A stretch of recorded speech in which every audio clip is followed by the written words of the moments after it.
Дайырбек Орунбеков Кумтөр мамлекетке өткөнү канча киреше тапканын айтты.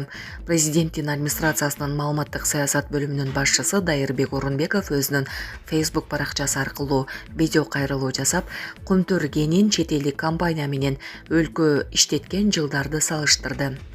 Кен чет элдиктер тарабынан башкарылып турган жылдарда жалпы 424 тонна алтын казылган экен. Анын баары Кыргызстандан чыгарылып кеткен. Ошол жылдары мамлекет болгону 101 миллион доллар гана киреше көргөн. Бул үлүштүк киреше же дивиденд. 2022 жылы мамлекеттик башкарууга өткөндөн бери кыска аралыктын ичинде Кумтөр ишканасы 2,5 миллиард долларга жакын киреше тапты. Улуттук банкыбызда 50 тоннадан ашык алтыныбыз сакталып турат.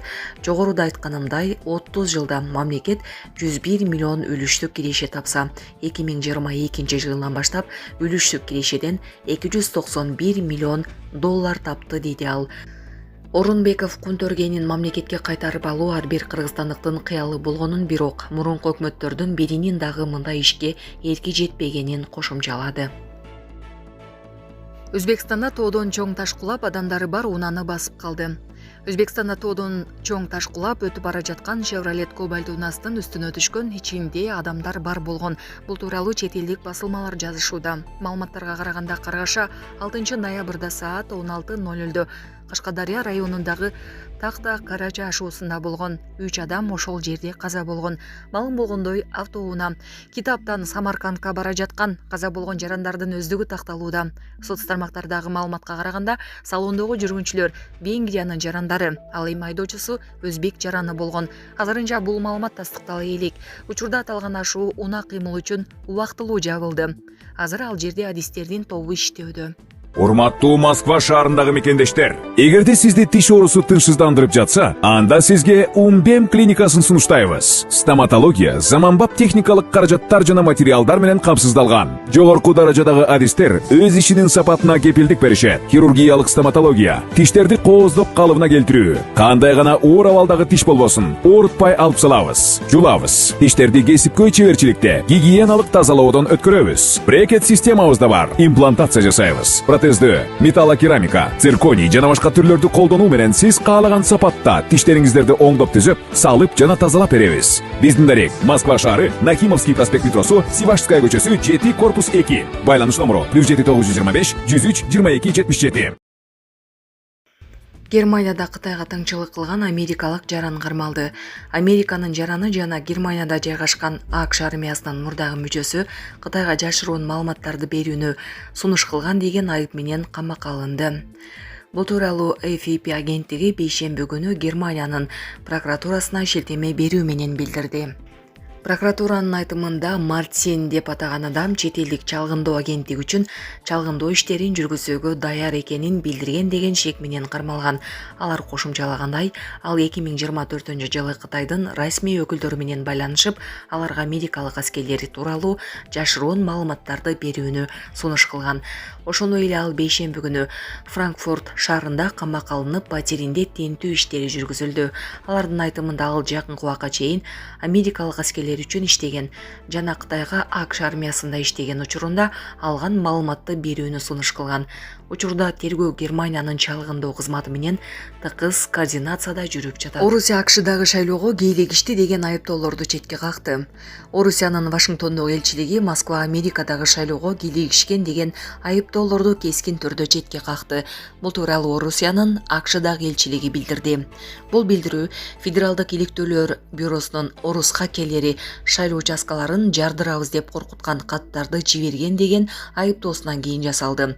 Каттар орусиялык электрондук почта домендеринен жөнөтүлгөн. Коркунучтуу өнөктүк бир катар штаттарда шайлоо участоктарын жабууга алып келди. ФБР бул коркунучтардын реалдуу эмес экенин, башкача айтканда бомба жок экенин ырастаганы менен алар шайлоо участоктарын убактылуу жабылуусуна алып келди. AQShnын чалган кызматы мурдараак Орусия Пенсильваниядагы шайлоодогу бурмалоолорду көрсөткөн видео тасманы түзүү менен бирге жакында жалган маалымат таратуу кампаниясына катышканын билдирген. Ошондой эле AQShnын атайын кызматы орусиялык агенттер шайлоочулардын ишенбестигин жаратып, шектенүү жаратуу үчүн жаңылыктарды ойлоп таап, соц тармактарга жайгаштырганын белгилеген.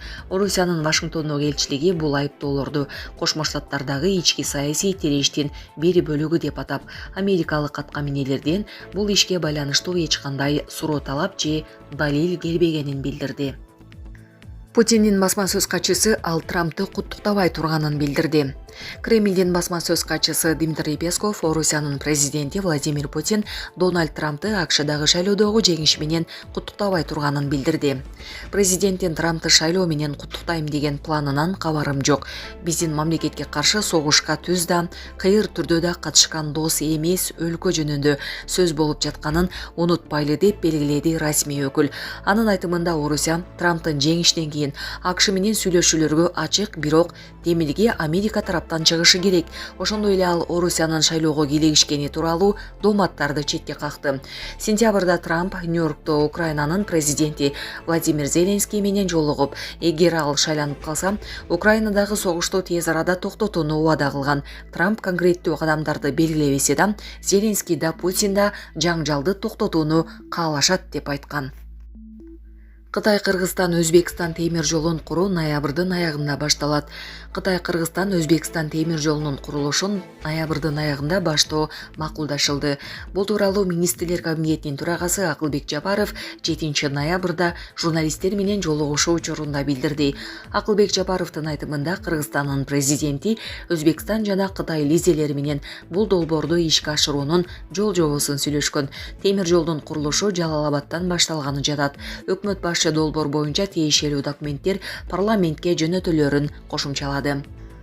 Кытай-Кыргызстан-Өзбекстан темир жолунун курулушун баштоо максатында Бишкекте Кытай-Кыргызстан-Өзбекстан темир жолу ишканасы түзүлгөн. Анын негиздөөчүсү Кытайдын China Railway International компаниясы, Кыргызстандын Кыргыз темир жолу мамлекеттик ишканасы жана Өзбекстандын Узбекстон темир юллары акционердик коому. Бул ишкана темир жолду куруу үчүн биргелешкен долбоорлоочу компания болору айтылган.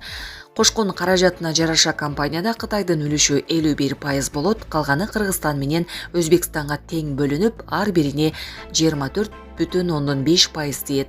2024 жылы 6 июнда Бейжин шаарында Кытай-Кыргызстан-Өзбекстан темир жол долбоорун ишке ашырууну биргелешип илгерилетүү боюнча 3 өлкө ортосунда кезектеги макулдашууга кол коюлуп, долбоорду каржылоо маселеси чечилген. Жогорку кеңеш макулдашууну ратификациялоо тууралуу мыйзам долбоорун 19 июнда кабыл алып, президент Садыр Жапаров ага 27 июнда кол койгон. Кытай-Кыргызстан-Өзбекстан темир жол долбоорунун наркы 4 миллиард 665 миллион доллар деп көрсөтүлгөн. Мунун жарымын 2 миллиард 332 миллион долларды Кытай 3 өлкө түзгөн биргелешкен долбоорлоочу компанияга насыя катары берет.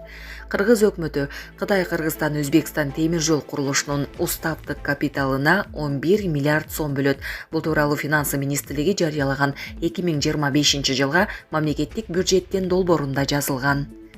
Темир жол Кашкар-Торугарт Макмал Жалал-Абад Анжиян багытында түшөт. Анын узундугу жалпы 480 чакырымды түзсө, 311,75 чакырымы Кыргызстандын аймагынан өтөт. Кыргыз жергесинде 18 бекет, 81 көпүрө, 41 туннели курулат. Макмалдын эки жагындагы колея эки башка өлчөмдө курулуп, ал жерге жүктү кайра жүктөөчү станция салынат. Темир жол жүк ташуучу да, жүргүнчү ташуучу да милдетти аткара алат. Булак Азаттык.